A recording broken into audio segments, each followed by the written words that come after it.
Iniciamos este programa de Vértice Internacional. Los saluda Rina Musali y estamos listos para presentarles el análisis del acontecer internacional y sus impactos para México. En esta ocasión revisamos el choque comercial en el mundo, tiempos de disrupción y de cambio en las reglas de la geopolítica y el comercio internacional. Pero ¿cómo afecta precisamente la guerra comercial abierta y frontal entre China y Estados Unidos a la economía mundial?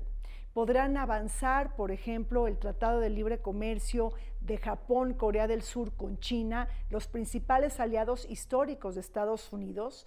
Por otro lado, nos preguntamos cómo se inserta México y en América Latina en toda esta rivalidad geopolítica y estratégica. Les pido por favor que nos acompañen.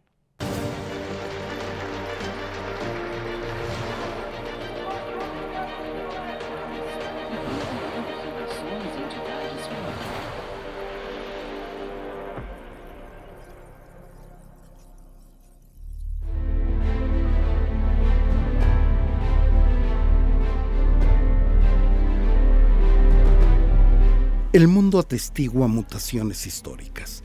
El libre comercio, la apertura de mercados, los organismos multilaterales y el derecho internacional se desvanecen para darle lugar a otro orden internacional basado en el nacionalismo, proteccionismo y desglobalización, las armas trompistas que han roto los parámetros del comercio internacional. Precisamente, los aranceles universales de Trump reflejan la debilidad de Estados Unidos frente a China, el gigante asiático que tiene preeminencia como primer exportador global, hegemonía en el comercio internacional, principal fabricador de autos y quien cuenta con un proyecto geopolítico colosal mediante la iniciativa de la Franja y la Ruta, cuya infraestructura interconecta al continente asiático, africano y europeo.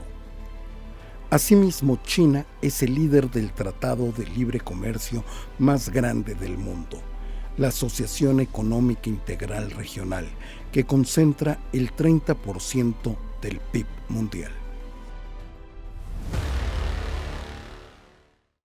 Donald Trump ha generado un desconcierto en el orden internacional después de su política arancelaria, que ahora ha sido pausada durante 90 días, con excepción de un arancel universal del 10% y en donde China no entra dentro de ello.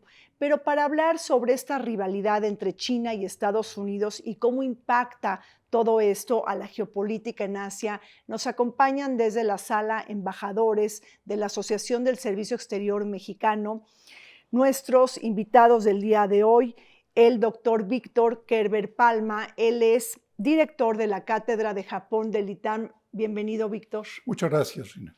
La doctora Marisela Connelly, ella es profesora del Centro de Estudios de Asia y África del Colegio de México. Bienvenida, Marisela. Un gusto estar aquí. Y bueno, está con nosotros también el doctor Adolfo Laborde. Él es profesor investigador del CIDE. Bienvenido, Adolfo. Gracias, Rina. Marisela, empezamos contigo. ¿Cómo estás conceptualizando el momento que estamos viviendo en términos históricos? ¿Estamos viviendo una coyuntura crítica o realmente estamos en un momento de inflexión en el orden comercial internacional? Bueno, yo creo que sí estamos en un momento muy, muy importante. Un momento de cambios en los que estamos viendo cómo la potencia que ha sido Estados Unidos históricamente desde la Segunda Guerra Mundial se está dando cuenta de que ya hay una potencia que durante estas décadas ha crecido mucho, ha logrado avances importantes a nivel tecnológico, cambios dentro de su sociedad que le han permitido proyectarse de una manera muy diferente y que, por supuesto, eso no le gusta al gobierno de Estados Unidos. Y no es solamente de cosas del presidente que está actualmente en Estados Unidos, de Donald Trump. El presidente demócrata Biden también pensaba que China era una amenaza. Entonces, estamos viendo cómo ese poder que está adquiriendo China con todos estos cambios que se están llevando a cabo en su sociedad, pues la contraponen con el poder hegemónico de Estados Unidos. Lo que no se percata el gobierno de Estados Unidos es que esta China que tenemos ahorita no es la China de los 90s, ni de principios del siglo XXI. Es una China fuerte, es una China que tiene bien claros sus objetivos sobre lo que quiere hacer y cómo lo quiere hacer, y que además utiliza todos los medios que tiene a su alcance para lograrlo. El material humano, todo el material físico, en fin, todo lo que está a su alcance para finalmente llegar a ser la potencia, porque esa es la idea de China en estos momentos.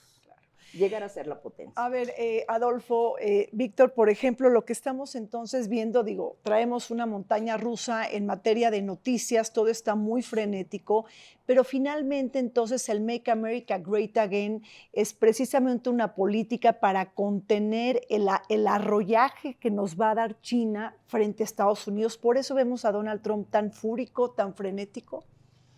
Yo no sé si lo que hace Donald Trump es una política bien pensada. Tengo mis dudas.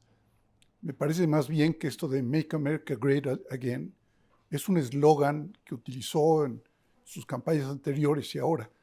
Pero definitivamente lo que está pasando en este momento es algo insólito en la historia reciente del mundo, porque no habíamos visto a un jefe de Estado de una nación tan poderosa como los Estados Unidos, que comienza a tomar decisiones prácticamente sobre las rodillas, decisiones que a mi modo de ver son caprichosas, son altamente disruptivas del orden internacional y de toda la construcción que se ha hecho después de la Segunda Guerra Mundial. O sea, Bretton Woods, para todo efecto, queda eclipsado después de estas medidas.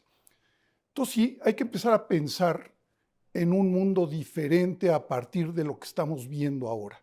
Y es el comienzo de la administración Trump. Vamos a ver qué sigue después. Adolfo, ¿cómo estás viendo las cosas? Yo tengo una lectura diferente a la del doctor Víctor. Yo creo que lo que está haciendo el señor Trump, que no empezó ahora, hay que recordar su primer mandato, cuando empieza este proceso de negociación económica con China, y tiene una posición muy dura con este acuerdo de compra de $200 mil millones, lo limita a comprar esto porque siempre habló de un comercio injusto, siempre habló de estos déficits comerciales, y se nos vino la pandemia, de eso hablábamos hace un momento. Con la pandemia se rompe esta dinámica, se olvida. Sin embargo, el señor Biden mantiene esta política restrictiva, y hoy en día el señor Trump lo que está haciendo es diseñar una nueva política industrial. ¿Por qué? ¿Cuáles son las razones? Independientemente del agotamiento del sistema capitalista después de la Segunda Guerra Mundial, hemos visto que el sistema superavitario de China, con este mecanismo de neomercantilista, vende mucho, compra poco, y esta exportación de capitales a través de la ruta de la seda ha generado un frente de batalla que los norteamericanos no habían tenido o no lo habían visto. La política industrial de Estados Unidos con los aranceles es motivar a un desequilibrio en el sistema de decisiones de los empresarios para que sus inversiones regresen a Estados Unidos. Esta repatriación de capitales de la cual se está hablando es una especie de nearshoring, pero a los Estados Unidos. Número dos, inshoring. Como este margen de aranceles, lo que está haciendo Estados Unidos es darle capacidades a sus empresarios, si se instalan ahí, o a los empresarios extranjeros, para poder competir. Número tres, esta política industrial, que no es nueva, también habla un poco de la innovación. Hay que recordar que las innovaciones tecnológicas posteriormente se traducen en la carrera armamentista. Nada más y nada menos, te doy un ejemplo. Hace muchos años que estaba en una reunión de alto nivel en Tokio y hablaban a los japoneses de la facilidad que pueden tener los misiles de los Estados Unidos en derribar un misil norcoreano. 10 segundos para poder detectarlo. Después de eso, no hay manera de derribar un misil. ¿A qué me estoy refiriendo? La carrera y la innovación tecnológica también tiene que ver con la supremacía militar. Si nosotros pensamos en ese contexto que China tiene grandes superávits comerciales con muchos países que le permiten financiar su carrera armamentista con Estados Unidos y con otros polos de poder, entonces vamos a entender por qué Estados Unidos lo que quiere es bloquearla, lo que quiere es limitarla, a que expanda sus mercados internacionales y mantenga sus superávits comerciales que les permitan financiar los proyectos de la Ruta de la Seda o los proyectos de cooperación internacional o ayuda internacional, como les llaman. Entonces, está muy claro, hay una política industrial, los Estados Unidos quieren desviar el comercio, quieren golpear a los socios, ahí está México y Canadá incluidos, y no solamente eso, sino también intentan generar una estrategia en Asia para que esto sea efecto dominó. ¿Le va a resultar o no le va a resultar? No lo sabemos, pero el señor Trump está decidido porque la muestra más patente de esto es que a todo mundo le está quitando los aranceles, exceptuando al TME, que seguimos pagando nosotros aranceles, menos a China. Y entonces el objetivo es debilitar a China, como bien lo comenta la doctora compañera nuestra. Ahora, hay diferentes puntos de vista, Marisela, sobre esta guerra comercial que estamos viviendo prácticamente en el mundo, pero hay muchas gentes que dicen que Trump está precipitando la misma caída de Estados Unidos, es decir, que está deteriorando su posicionamiento internacional. ¿Tú estarías de acuerdo? Yo sí creo que Estados Unidos sí se está deteriorando. Y no es de ahorita, es de años atrás.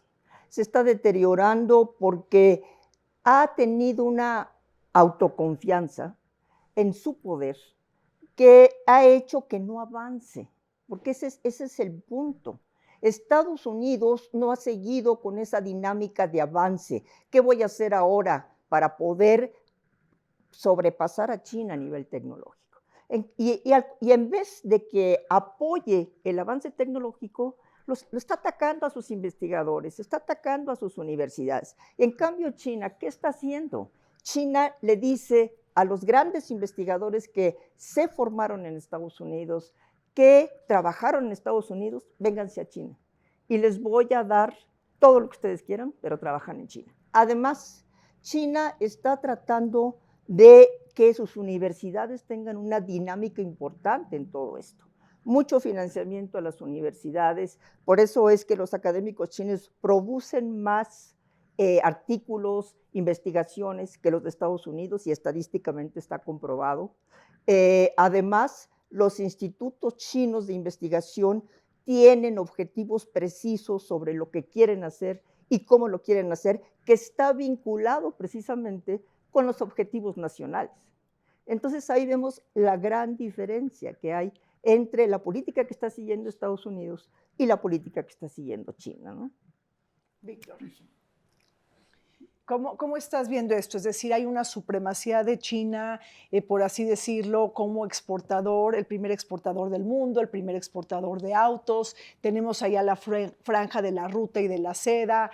Tenemos el Tratado de Libre Comercio más grande del mundo está liderado por China. Es decir, si tú ves que China le está pisando los talones a Estados Unidos, ¿será supremo? ¿En cuánto tiempo, Víctor? Bueno, los chinos vienen planificando su desarrollo desde hace decenios atrás. Cada meta que se proponen la han alcanzado. O sea, los chinos no han hecho cosas que nos puedan sorprender porque realmente todo lo han hecho by the book. O sea, han estado trabajando para un objetivo muy claro que es probablemente para el año 2030, y esto lo dijo Deng Xiaoping, para el año 2030, podría China convertirse en el país hegemón del mundo. Entonces aquí tenemos el ejemplo de un país que ha planificado su economía, su desarrollo social, inclusive ha elaborado las políticas ad hoc para que todo se vaya dando así, versus un país como los Estados Unidos, que pues han sentido que tienen el poder pleno, se han dormido en sus laureles. Y aunque parezca que hay una lógica detrás de lo que está haciendo Donald Trump, la lógica de Peter Navarro, por ejemplo, que es su ideólogo de cabecera, lo cierto es que ha tomado por sorpresa incluso a propios y a extraños. Es decir, a los aliados tradicionales de los Estados Unidos, pues los ha tomado por sorpresa porque han sido también víctimas de de las políticas que el propio Trump está implementando. Y hasta, diría yo, aliados del propio Trump, que son empresarios de mucho poder, cuando han visto algunas de las acciones que se toman, pues se han dado cuenta de que hay cierta volatilidad que no les conviene, algunos y otros no. Pero la realidad es que en Estados Unidos no ha habido, yo no veo la misma planificación que se ve en China. China sí va claramente sobre metas que además planteó desde mucho tiempo atrás. A ver, Sí, muy interesante lo que dice Víctor. Mira, creo que nos falta entender algo que está sucediendo. Es una ruptura de un paradigma de los procesos productivos globales. No me gusta utilizar mucho el término neoliberalismo, pero durante muchos años los que diseñaban la política pública en Estados Unidos prefirieron irse a esta idea de producir donde era más barato. Las ventajas comparativas, las ventajas competitivas, absolutas, y aquí me viene a la mente un autor, Porter, que hablaba de la ventaja de las naciones y la competitividad. Entonces, bajo esta óptica, muchas inversiones se trasladaron al sudeste asiático, a China, otras a Corea, Vietnam últimamente, que fue una de las más golpeadas con esta ola de aranceles, y lo que hicieron los Estados Unidos fue producir pues en economías de escala, maximizar su producción, no les importaba, pero no tuvieron la certeza, o si la tuvieron, pensaron que no se iba a dar tan rápidamente, de entender lo que es el concepto del Estado desarrollador. ¿Qué hicieron los países del sudeste asiático, incluido China, Corea y Japón? Un papel fundamental del Estado en la rectoría de la economía. ¿Qué hicieron los chinos? Como bien comentan mis colegas, hicieron un proyecto de largo plazo, China 2025, hecho en China, calidad, 2049 van a llegar a ser la superpotencia doblando el PIB de los Estados Unidos, pero esto lo tenemos que entender en esta proyección de una intervención del Estado, cosa que no sucedió en los países de Occidente, donde dejaron la libre circulación, la mano invisible, y eso desmanteló una capacidad industrial que hoy en día los Estados Unidos están anhelando. ¿Por qué este proceso de reindustrialización? La mayor parte de la manufactura que se produce se pulsa en Asia. Eso les ha dado innovación. La innovación viene de la manufactura y eso, como lo comenté hace un momento, va de la mano con la carrera armamentista y otros elementos. Entonces, lo que está pasando hoy en día, Rina, me parece, es romper con esa idea de que el Estado no debe de participar, y lo que está haciendo el señor Trump es una política industrial. Nos guste o no nos guste, está dando pautas para que el Estado intervenga por medio de los aranceles y de alguna manera estableciendo las pautas de un Estado emprendedor. Pero ¿qué tanto está jugando ahí el tema del interés nacional? Es decir, hablamos que precisamente antes se comerciaba por eficiencia o por el producto más barato, pero ahora Estados Unidos habla de la seguridad. Es decir, hay un problema de inseguridad en las cadenas de suministro, pueden imbricarse ahí el crimen organizado, los grupos terroristas. ¿Esto también está jugando en las decisiones trumpistas, Marisela? Claro, todos esos elementos están tomados en cuenta por Donald Trump.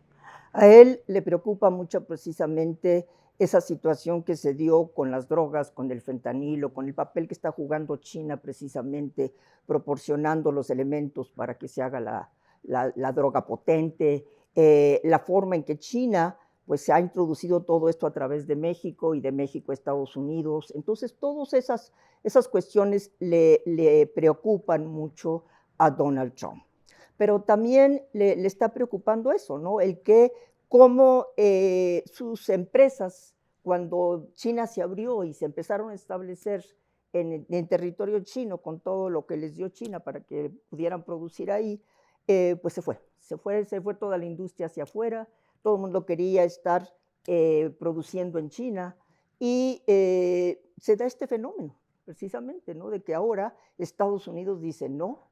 Nosotros tenemos que traer otra vez las empresas a Estados Unidos, pero el problema es cómo lo va a hacer, qué les está ofreciendo, ¿no? Y no usar solamente la presión, porque es lo que está haciendo, usar la presión. Esa gran compañía de semiconductores en Taiwán, que es la más importante, muy, muy importante, TSMC, y la está presionando, le está diciendo, es que tú te tienes que venir a producir aquí a Estados Unidos y te vienes a establecer acá. Sí, pero la empresa se queda así como diciendo, es que no es tan fácil, ¿verdad? La mano de obra, todo lo que necesito, en fin. Entonces, no es tan fácil convencer a los otros de que Estados Unidos ahora sí les está ofreciendo grandes oportunidades para que se vayan a establecer ahí. Y en todo este juego, Víctor, China queda como el actor comercial predecible y firme, es decir, ahí hay una ganancia de China en términos de presencia internacional. Pues podría verse como una relación de suma cero. Lo que pierde Estados Unidos podría ganarlo China. No es absoluto, pero se puede hacer. Sí. Los chinos están aprovechando la condición que de pronto deja a Estados Unidos libre para poder entrar en esos espacios. Ya lo vimos. Llamaron en un momento dado al secretario de Comercio de Japón y el de Corea en una trilateral que nos asombró a todos. ¿Por qué? Porque China, a la luz de lo que estaba sucediendo, supo sacar este tema adelante, y eso es una muestra de lo que puede estar haciendo China en otros escenarios. Ahora, veámoslo, es que la cuestión es esta. Estamos ante una situación irónica a nivel internacional. El país liderado por un partido comunista que es planificado y centralista es el que está liderando ahora la causa del libre comercio a nivel internacional. El país que fue el creador de Bretton Woods, que abrió sus puertas a todo el mundo después de la Segunda Guerra Mundial y que fue en muchos años el factor que determinaba el libre comercio a nivel internacional, es el que está actuando de una manera proteccionista y altamente lesiva para el propio orden internacional que ellos crearon. Entonces, esto es el mundo al revés. Sí. Pero así. Qué juego de contrastes. Aquí también habla Adolfo del juego de la geopolítica, es decir, cómo transan los países sus inseguridades, sus vulnerabilidades, esta necesidad de control y de buscar autonomía. Todos están buscando autonomía en este juego de la guerra comercial China-Estados Unidos. Bueno, hay que entender también que hay una transición de poder. Los chinos son jugadores de primer orden.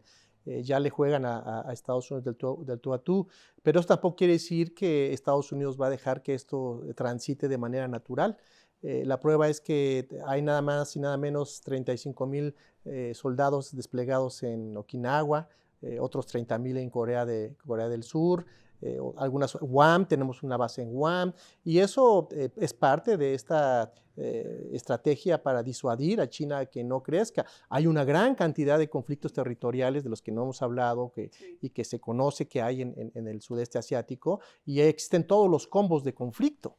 China, Filipinas, China, Vietnam, Malasia, todos los combos que te puedes imaginar que pueden desatar un conflicto bélico existen. Dos elementos geopolíticos que no hay que olvidar, y por eso es muy importante lo que dice Víctor, este acercamiento de Japón con China y con Corea, que pues prácticamente se quiere muy poquito por la historia. Después podemos hacer una revisión histórica de lo que pasó en el pasado, previo a la Segunda Guerra Mundial, Nanjing, la invasión, las mujeres, las cortesanas, etcétera, etcétera, etcétera. Eso alimenta una narrativa que todavía existe en China. Si tú vas a China, ve los programas de televisión pública y vas a ver cómo un ejército de 7, 8 chinos vencen a 300 japoneses, ¿no? Esa es la narrativa que existe, y en Corea un tanto también. Entonces, esto que están haciendo de unirse no es nuevo, existen las bases estructurales. Hay que recordar lo que hicieron ASEAN +3, lo que está haciendo el RCEP, otro mecanismo de libre comercio del 21. Pero regresando al tema geopolítico al cual tú te haces referencia, esas estructuras militares de contención no van a terminar. Hay otro elemento que hay que poner en la ecuación: Rusia. Rusia tiene un problema con Japón, técnicamente están en guerra, invadió unos territorios en el norte, y eso no vemos en qué momento se va a eliminar. Y si eso lo ponemos en la coyuntura China-Rusia, pues el panorama se vuelve todavía más complejo. Bueno, pues vamos a un corte y seguimos adelante haciendo un análisis sobre cómo la política arancelaria de Trump pues ha movido las placas tectónicas de la geopolítica global. Regresamos.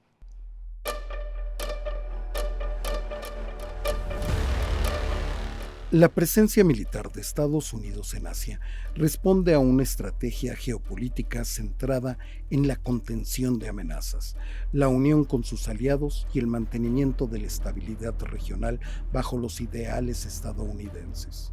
A través de bases militares estratégicamente ubicadas en países como Japón, Corea del Sur y Filipinas, la potencia norteamericana busca proyectar poder y disuadir a actores como China y Corea del Norte.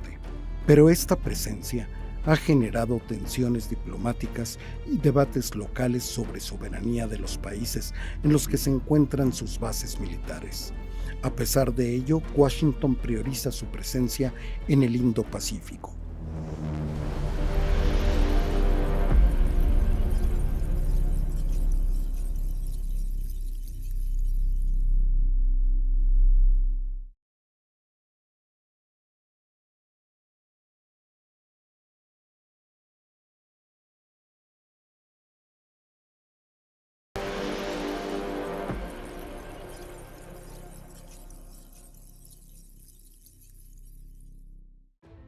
La rivalidad geopolítica entre Estados Unidos y China presiona el posicionamiento internacional de los países del mundo. La guerra arancelaria de Trump ha invitado a países adversarios política e históricamente a vincularse e integrarse. En este contexto se apunta el anuncio de China, Japón y Corea del Sur de sumar esfuerzos para impulsar políticamente la cooperación trilateral y reanudar negociaciones para avanzar en un tratado de libre comercio que concentraría el potencial de las tres mayores economías del comercio global. Aunque las negociaciones comenzaron en 2013, estas últimas han avanzado gracias a los choques geopolíticos mundiales y pese a los divisores históricos entre países.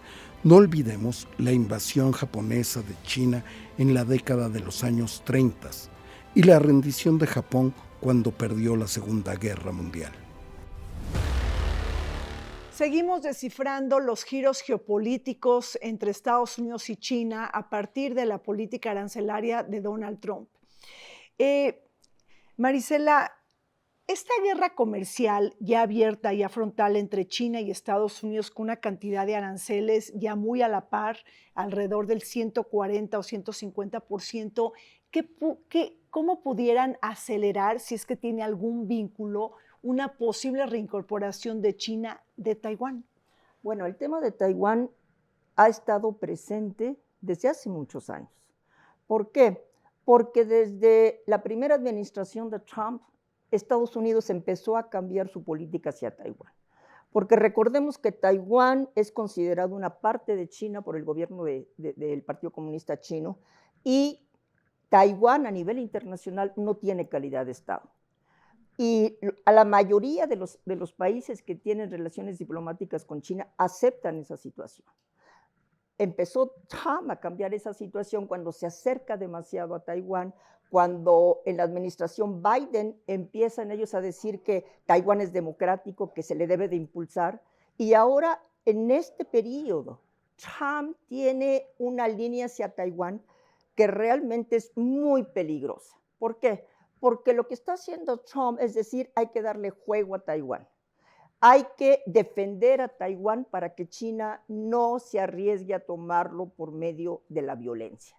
Y lo que está haciendo ahora es reordenar sus alianzas con Corea del Sur, con Japón, para que su prioridad sea en un momento dado tener la fuerza suficiente para ayudar a Estados Unidos a defender Taiwán si China lo invade.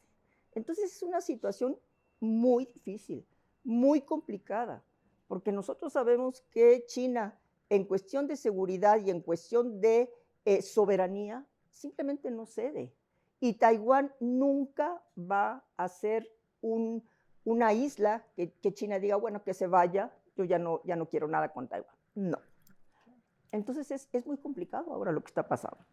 Pero ahí no ven una diferencia de la política de Biden, es decir, Biden decía, sí intervengo a Taiwán si China quiere reincorporar a Taiwán a China, ¿Y lo ves, es decir, es una misma política continuista de Trump o ves un cierto eje que se disrumpe, por así decirlo? Bueno, es la misma política que Trump inicia en su primer periodo, que Biden sigue y que ahora continúa Trump en su segundo periodo, pero más agresiva, porque ahora ya está ideando una estrategia para que sus aliados en Asia en un momento dado lo ayuden a defender a Taiwán. Pero a ver, Víctor, ¿cómo puede esperar eso Trump cuando precisamente toda la política arancelaria de Trump aleja a sus grandes aliados históricos como Japón y como Corea del Sur y ahora pues reanudan un tratado de libre comercio de manera trilateral? O sea, ¿qué explicación podemos tener a eso? Eso es precisamente lo que yo veo como diferente entre Donald Trump y Biden. Sí. O sea, sí, creo que ambos y desde tiempo atrás ven que China se perfila y es el adversario más importante de la hegemonía de los Estados Unidos. Ahí comparten esto. Pero yo veo en el caso de Trump contradicciones que no tenía el señor Biden. Las contradicciones son pues, evidentes y una de ellas es, sí, soy tu aliado, se los dijo a los taiwaneses, se lo dijo a los coreanos y a los japoneses, son nuestros aliados. Pero Biden los golpea con un arancel de más del 20%, luego recula. O sea, todo esto genera una inseguridad también para las economías aliadas de los Estados Unidos que no pueden confiar. Para los asiáticos la confianza es un valor muy, muy alto, incluso en términos confucianos. En el momento en que se rompe esta tela tan endeble, que es el sentido de la confianza, puede haber recambios. Y los vamos a ver. Yo sí creo que por encima de todo empieza a prevalecer un pragmatismo asiático, donde China tiene mucho más experiencia milenaria sobre cómo alinear a su espacio geográfico. Ahora, pero no nada más hay un golpe arancelario a los grandes aliados históricos de Estados Unidos, sino también en términos militares. ¿Pudiera este golpe o este choque arancelario cambiar las alianzas en materia de seguridad, los sistemas de defensa? Es decir, ahí tenemos ¿cuántas tropas en Corea del Sur? Creo que más de 25,000. ¿Cuántas tenemos en Japón? ¿No? Más de, no sé, 30,000. 30 y tantos. Mucho al norteamericano que está contribuyendo con sus impuestos. Y que Trump quiere sacar o que Trump quiere que lo paguen. Es otra contradicción que existe. Es otra contradicción. Bueno, ahí, si me permiten complementar los comentarios de mis compañeros, me parece que el término de seguridad nacional adquiere otra dimensión. Cuando hablamos de los casos de la presencia de los Estados Unidos en Asia-Pacífico, en el Asia-Pacífico, hay que retomarnos a dos acuerdos de seguridad, el que firmó Japón con Estados Unidos del 51-52 con el Tratado de San Francisco y el que firmó con Filipinas. Por eso el tema de Filipinas es tan delicado. Filipinas tiene un acuerdo de seguridad con Estados Unidos y Filipinas tiene una gran cantidad de problemas marítimos con China. Ha habido muchas coaliciones entre las guardias costeras. Y de hecho Japón está entrando a ayudar a Filipinas, dándoles patrullas e infraestructura marítima. Entonces ahí es un conflicto, ahí podría haber un problema, pero me regreso un poco al tema de la presencia de las tropas japonesas y coreanas combinadas con los estadounidenses. Hay un portaaviones estacionado 6 meses cerca del puerto de Yokohama que tiene 5,000 tripulantes. 6 meses está estacionado y 6 meses se da su vueltecita para que no se le vayan a apagar los motores, y eso es muchísimo dinero. Gran parte de ese financiamiento lo cubre el gobierno japonés.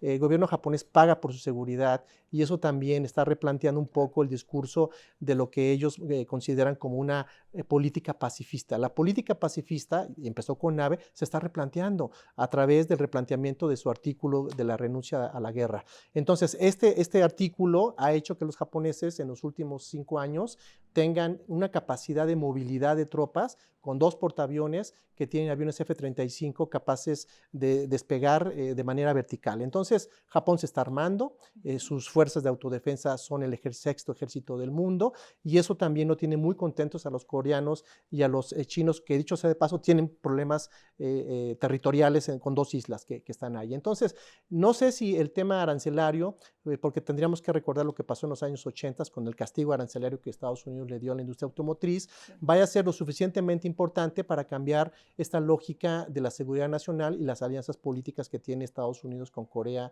y Japón. Y hay que decirlo, con Vietnam, que también coquetea con Vietnam, y con Filipinas, que pues ahí también tiene una base militar.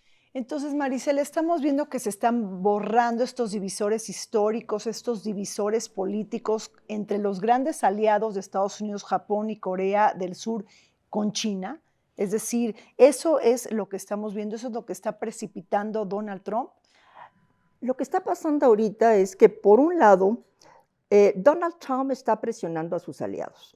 Sus aliados saben que para ellos sigue siendo muy importante Estados Unidos, sigue siendo muy importante su mercado, ¿no? Es un porcentaje importante de su PIB, pero ellos también saben que China es fundamental para ellos. Además es su primer socio comercial. Es su primer socio comercial de Corea del Sur, de Japón, y por supuesto, estos países están preocupados porque dicen, nosotros no podemos romper nuestra relación económica con China porque nos afectaría directamente. De ahí que por eso estén utilizando estas reuniones, como lo que comentaba Víctor, ¿no? Esa reunión trilateral entre Corea del Sur, China y Japón, que aunque los chinos dijeron vamos a unirnos para poder llevar una política común, los otros dicen, bueno, vamos a ver, porque finalmente se dan cuenta de que por un lado están los intereses con Estados Unidos, por otro están los intereses económicos con China, y que tienen que lograr un equilibrio. Y es lo que están tratando de hacer. Corea del Sur y Japón quieren lograr un equilibrio, porque de otra forma se les va a venir una desestabilización muy fuerte, muy, muy fuerte. Entonces ellos dicen, bueno, sí, hay que tener políticas coordinadas, pero también hay que tomar en cuenta que existen problemas entre nosotros, problemas entre China y Corea del Sur, problemas con Japón, que además ahorita a China no le gusta para nada, que el gobierno japonés está apoyando esa política de Estados Unidos de decir, Taiwán hay que defenderlo, ¿por qué? Porque es una democracia, porque necesitamos mostrar que nosotros defendemos las democracias. Entonces, yo creo que es muy compleja la relación que tienen ellos con China y con Estados Unidos. Buscar el equilibrio, Víctor, pero vamos a complejizar el análisis y dónde entra Corea del Norte, es decir, los grandes aliados de Estados Unidos, Japón y Corea del Sur, de alguna manera, pues sienten mucha inseguridad frente a Corea del Norte. La misma propuesta de Trump es dinamizar la diplomacia con Kim. Es decir, ¿cómo lo toma ahí Japón y cómo lo toma Corea del Sur? Creo que hay algo que no hemos expresado en esta ocasión, pero Donald Trump en el fondo está persiguiendo un papel histórico fuera de serie, ¿no? Inclusive se habla de que quiere el Premio Nobel de la Paz y que por eso está buscando algún arreglo en el ámbito de la guerra de Ucrania y con Kim Jong-un también, ¿no? El líder de Corea del Norte. Los coreanos del norte son muy, muy audaces para manejar estas condiciones y lo han hecho siempre.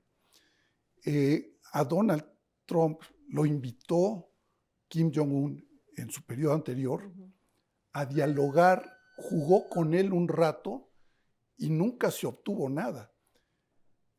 Creo que Corea del Norte sigue su propia trayectoria y tiene sus propios objetivos, y para nada juega Estados Unidos dentro de esto, a menos que les convenga en ciertos casos. Pero no creo yo que para Kim Jong-un Donald Trump sea igualmente importante como lo puede ser la relación con China o con Rusia, que sí son aliados desde hace años.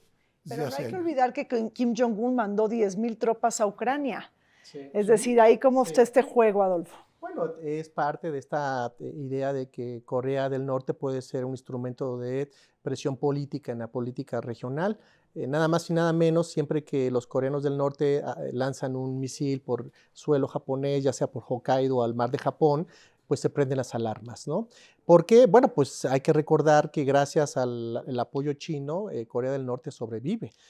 Cada vez que se vienen estos inviernos terribles y hay hambrunas, los coreanos del norte tienen curiosamente un ejercicio de un misil, ¿no? Entonces, y eso hace que la cooperación llegue. Pero yo creo que dependerá mucho si se le sigue considerando un país satélite de China. Hay una relación estupenda. Y ahora entra el factor con Rusia, que también por ahí podemos ver algún tipo de alianza militar. Entonces, Corea del Norte, por supuesto, es un elemento fundamental. Y regresando un poco al tema de los semiconductores, ¿por qué los semiconductores son tan importantes y por qué Taiwán adquiere esta dimensión? Porque los semiconductores son fundamentales para la carrera armamentista.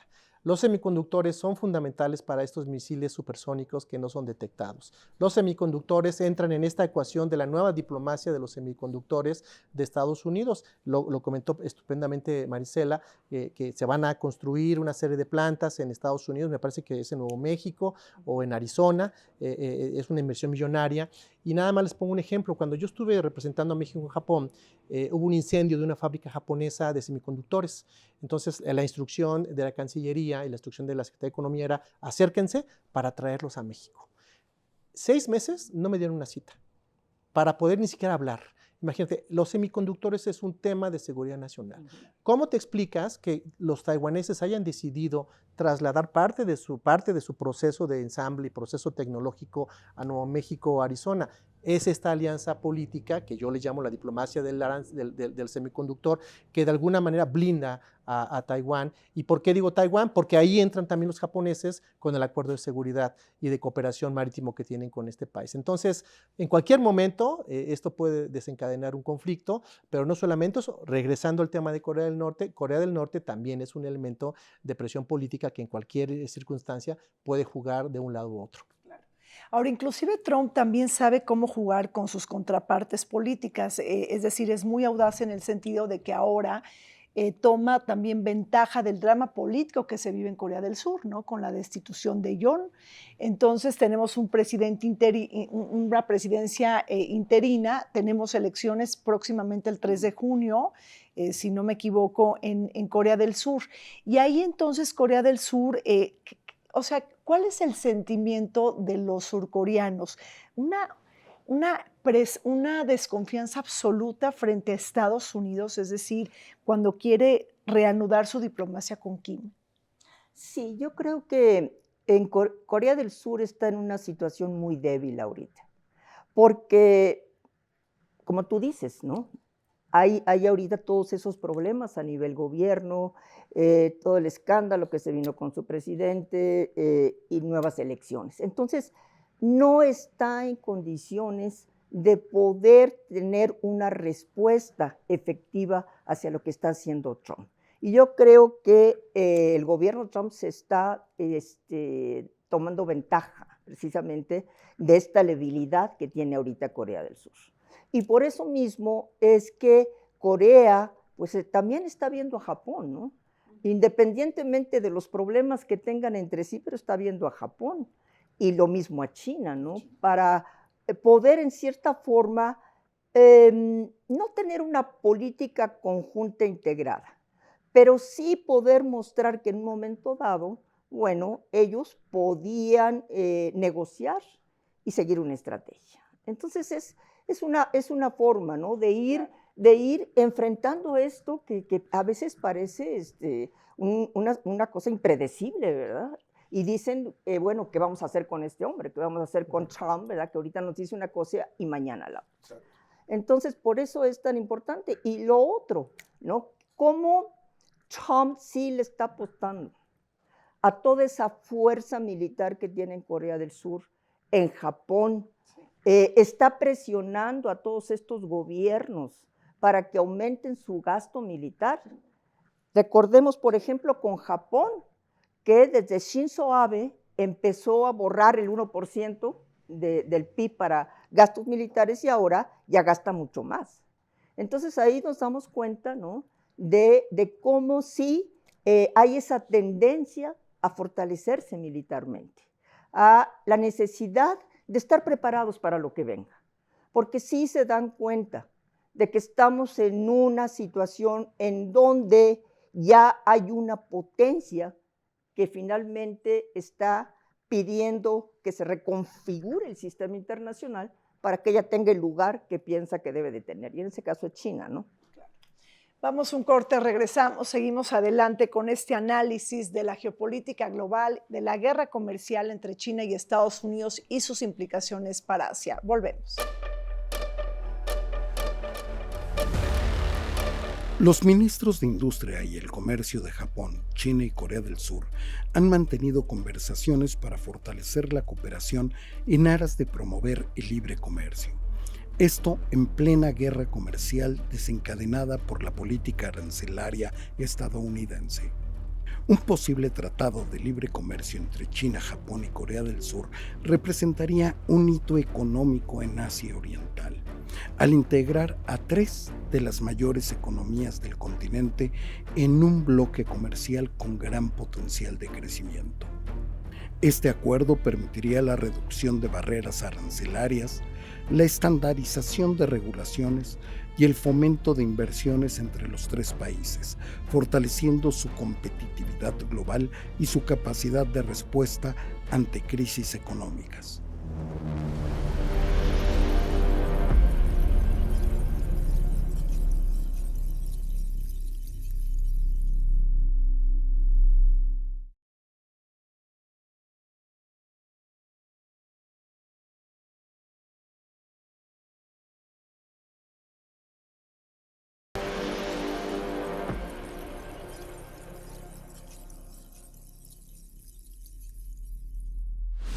El cambio de reglas del juego a nivel internacional ha alimentado la mayor cooperación entre China, Japón y Corea del Sur, los 3 países que avanzan en una integración económica bajo el principio de libre comercio. Si bien se trata de un salto cuántico en materia geopolítica, las tensiones históricas siguen latentes junto con la competencia tecnológica por las rivalidades en sectores clave como baterías, chips y automóviles eléctricos. Asimismo, existe una simetría económica entre estas 3 economías de Asia y una visible sensibilidad interna relacionada con el sector agrícola de Japón y Corea, que prenden los focos rojos ante la apertura a productos chinos. En este complejo panorama se advierte la problemática de Corea del Norte y sus constantes pruebas nucleares que amenaza la seguridad de Corea del Sur y las disputas en el mar de China Oriental que sellan los signos de desconfianza de Seúl y Tokio frente a Beijing. Bueno, pues seguimos adelante conversando prácticamente ya cuando Donald Trump va a cumplir sus primeros 100 días de gobierno y estamos comentando sobre los vaivenes de la geopolítica global. Víctor, ¿cómo está impactando o qué piensas qué escenarios anticipas para América Latina en este choque comercial, en esta guerra entre Estados Unidos y China? Vaya, yo creo que en América Latina, como está sucediendo en otros escenarios, en Europa inclusive, la desilusión y la decepción con respecto a lo que hace Trump es fuerte. Además, si tomamos en cuenta que Trump no ha sido nada amable con sus expresiones sobre los líderes latinoamericanos que estaban tocando su puerta para poder dialogar con él, inclusive de manera muy soeza, se ha referido a una fila de gente que está buscando hablar con él y bueno, ahí leerán ustedes los comentarios al respecto, pero yo creo que es la oportunidad para América Latina de recomponerse y quizá de establecer ahora sí un pacto interno entre nosotros. Yo creo que la reunión de la CELAC que se acaba de dar hace poco dio una luz al respecto. Siento que la presidenta Sheinbaum planteó una propuesta interesante que se tiene que analizar y que podría ser el prolegómeno de una unificación en torno a nuestro punto en común, ¿no? Que es no solamente lo cultural, sino esta situación con Estados Unidos. Claro. Una mayor integración regional en América Latina, es decir, por los condicionantes geopolíticos van a obligar a América Latina a eso, cuando llevamos mucho tiempo escuchando del tema, Adolfo, y nada más no avanza. Muy interesante lo que comentan, porque este nuevo regionalismo ha tenido una historia muy compleja, ¿no? Somos economías que competimos, existen polos de poder, Mercosur desde el 89 no ha cuajado, tiene problemas para que otros se adhieran, y por el otro lado hay que recordar que los mecanismos de integración también tuvieron expresiones políticas. UNASUR, hay que acordar de esta unión comandada por Venezuela. Y que México no fue invitado. Y que México no fue invitado. Hoy en día pues tenemos de dos opciones. La primera es que todo gravite en el contexto de Mercosur o Alianza del Pacífico. Y los demás que están por ahí. Alianza del Pacífico es un mecanismo muy interesante, es un mecanismo de integración híbrido, súper interesante, tiene mecanismos de mercado común, libre comercio, pero también tiene plataformas para pymes, pero ahí también está el componente político. Hay que recordar que la Alianza del Pacífico está detenida por una confrontación entre México y Perú, y bueno, las presiones ideológicas están presentes. ¿Qué podría pasar? Bueno, pues no sabemos todavía, porque China ha ganado mucho terreno en América Latina, es el socio comercial de muchos países, la presencia de China en Perú con un puerto de última generación. En México la política pública es desligarnos de China, parece que va a pasar eso, y eso nos pone en riesgo de perder también nuestra autonomía en la política comercial si se establece un arancel común para poder desviar a China y alejarlo de México. ¿Cómo se debe de posicionar en México frente a esta coyuntura internacional, Marisela, la guerra entre China y Estados Unidos en materia comercial? Bueno, yo creo que México tiene bien claro que es muy, muy dependiente de Estados Unidos. Por eso es que hemos visto que el gobierno pues trata de negociar y está evitando el enfrentamiento, porque es muy arriesgado para México enfrentarse a Estados Unidos. Pero también yo creo que el gobierno mexicano debería de aprovechar esta coyuntura para seguir tratando de tener una buena relación con China.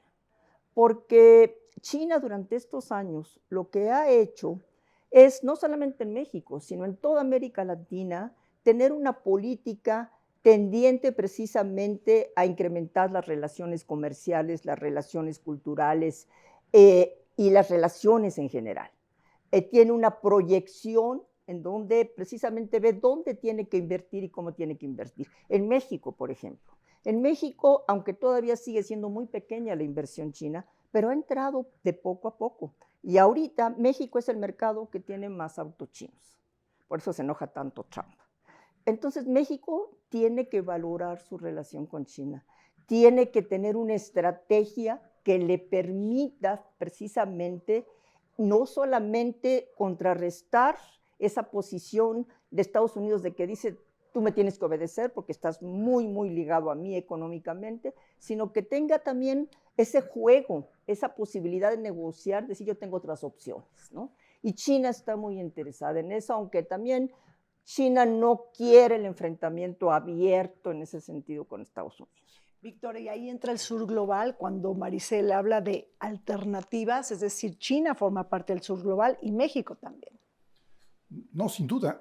Desde el punto de vista de México, se presenta una oportunidad dorada, otra vez, para diversificar ahora sí, si no todo el componente del comercio mexicano, pues una buena parte, después de una concentración del casi 90% en un solo mercado. China es una opción, sí. También lo son los países del sudeste asiático, que es el sur global, y que no tomamos muy en cuenta, no nos acordamos que existen, porque los vemos más como competidores que como complementos, pero son algunos de ellos ya países que son exportadores, productores de bienes, que en México se pueden aprovechar, y consumidores también de los productos mexicanos. No lo hemos sabido aprovechar. Y luego el tema de América Latina, que ya lo tocamos, que requiere de una diplomacia fina por parte de México para saldar algunos temas que quedaron ahí pendientes. Bueno, pues nos presiona el tiempo. Muchísimas gracias realmente en esta mesa de análisis que participaron el doctor Adolfo Laborde, el doctor Víctor Kerber y la doctora Marisela Conelli. Pues gracias por estar con nosotros. Ojalá y tengamos oportunidades de verlos nuevamente en el programa. Continuamos.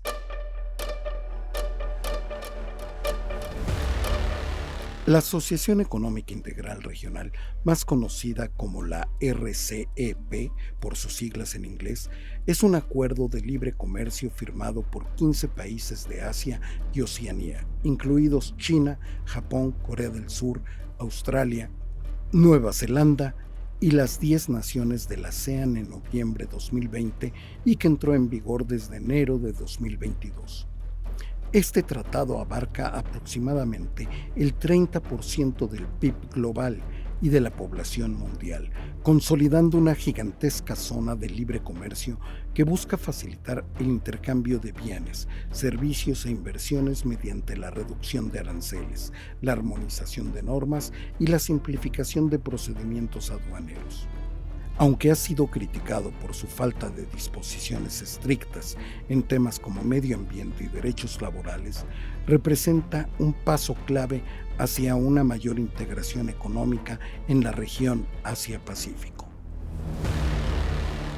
Se nos acabó el tiempo en Vértice Internacional. Soy Rina Musali, me despido de ustedes, no sin antes agradecer a la Asociación del Servicio Exterior Mexicano todas las facilidades brindadas para la grabación de este programa. Nos vemos el siguiente martes.